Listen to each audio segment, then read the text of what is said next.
we're going to go over 5 attacking tips that will guarantee get you more wins and increase performance. You do all these, you will get more wins. The first I want to go over is one of the simplest things to do this year is that lofted pass. That lofted pass is so effective because you get the elevation. Very, very similar to all you want to do is do a double tap triangle. And you can see, for example, like here, there's a player in the way. Because the ball, as you can see, bounces above knee height, it basically avoids the player from grasping the ball. Perfect to use down the wing or in these situations. Very, very simple. All you got to do is you do a double X pass or a double Y pass. So you can see like here, press X once, press it again.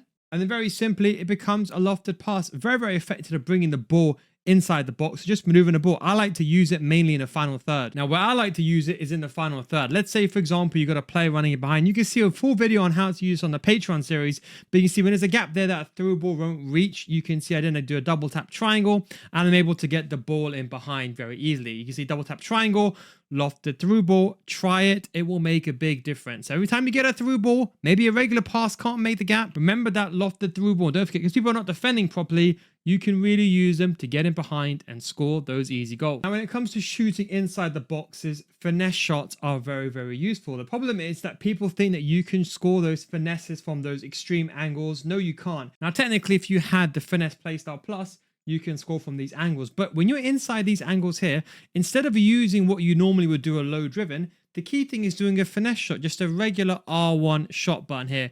The benefit is that when you do a finesse shot, you curve the shot around the goalkeeper. So finesse shots are actually very effective inside the box.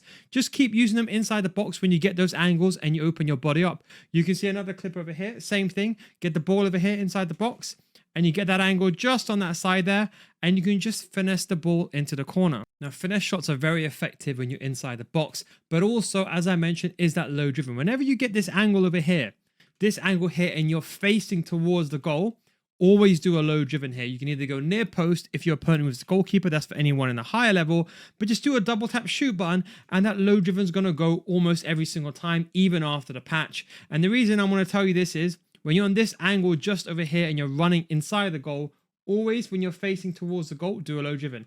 If, for example, Marmoush was facing this way and I had an angle and this player wasn't over there, then I'll do a finesse. So the two most effective ways of scoring, both unassisted and precision shooting, is by using a normal finesse shot. You don't need a playstyle, just a regular finesse shot. If you've got a playstyle, even better. And same with the low driven. You don't need a low driven playstyle, but a simple low driven playstyle. As you can see on the bottom left, just half the bar. Don't go to maximum power before the patch that's been nerfed. Just go half the bar. That's it. Simple. Double tap the shoot button. So for you, it'll be double tap circle, and that's it. First one is one that dictates the power. Tap it again for a low driven. I've got a video on that on my channel. Then we're going to go with my favorite one, the player lock. So easy to do, so easy to execute. Press the L3 and R3 button inwards, and you can dictate where you want the player to go. So I like to use it in these situations like here because it tricks defenders, and you can see I just use it here to get inside the box. Now I'm going to show you again. When I get the ball over here, I press L3, R3 button in together. I got a video on this on my channel, on one of my Patreon series with a full in-depth video. But just press L3 and R3 button inwards. Make sure player lock is turned on in your settings.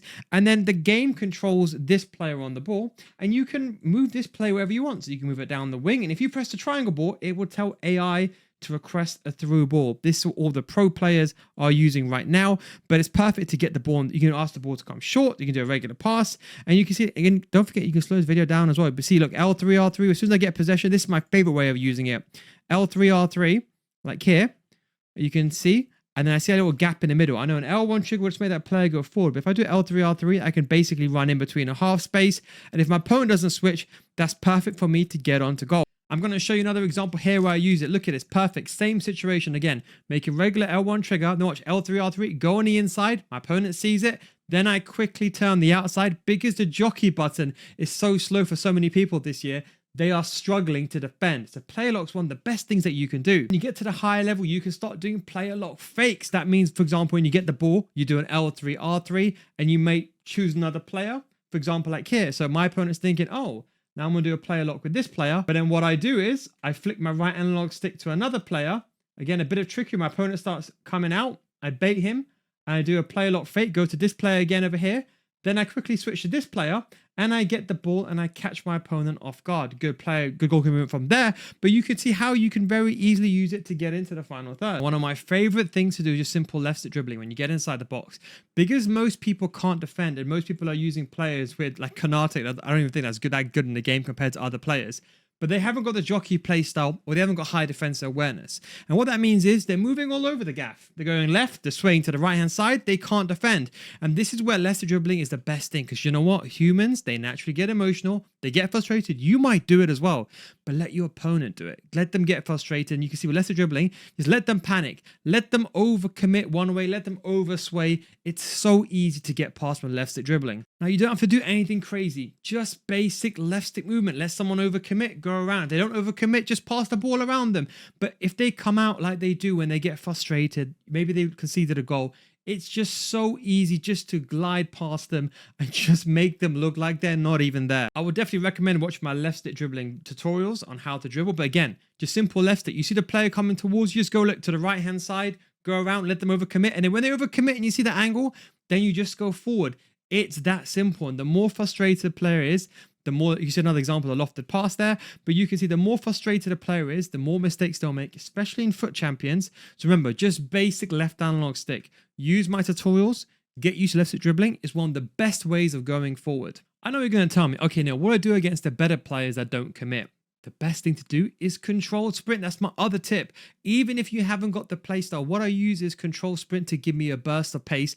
And I use it in combination with left stick dribbling. Because what it does allows me to keep the ball close, but not too far away. Now here you can see a brilliant example of controlled sprint. You can see that when the ball back here end up running normally, then you see I hold the R1 button and move my left analysis to the top right, to the bottom right, then to the top right, and an easy exit. You see, because it allows you to keep the ball close towards you, you're basically running in between a running speed and a jogging speed. And most people, they can't defend as it is. They use a normal jockey button. So you fake one way, and then you can just quickly exit with the controlled sprint. It's one of the most effective ways of getting past your opponent. Of course, in these moments you start running, but you can see every single time someone comes towards me, I'm running here normally, someone comes towards me, I hold the R1 button and my left analog stick down, and I take that short touch at a velocity, and I can really easily, look, you see like here, I'm using it the entire time. So you can see like here, I'm not using it, not using it. Someone comes to me, R1, left analog stick goes down, and then I'm holding it again, holding R1. You can see that micro stutters, and you can see I can just very easily glide past my opponent. And unfortunately, it didn't happen in this situation, but it's so effective. And not only that, you can use it, for example, let's say you see space in front of you. Instead of running, remember I say to you, don't run, but you can just use a control sprint to basically keep the ball close to you acutely. And then you can also make the movement that you want to, or if you want to make the pass. Here you can see I ended up missing the pass in the end. But I just wanted to show you how you can go and attack the space in front of you with a control sprint. And at least it's faster than jogging. And then if I was a bit better here, a bit more proactive, I probably would have waited a little bit and let Mariano then go through. But I thought that play was going to overcommit. And you can see another example here. We get the ball with Marmouche. A bit left of dribbling. Then you can see I'm holding. Then a bit of R1 dribbling. See the R1 holding R1 and see my opponent overcommitting. It just allows you to easily glide past someone. Maybe that doesn't overcommit all the way, but maybe that stands in position, doesn't react in time.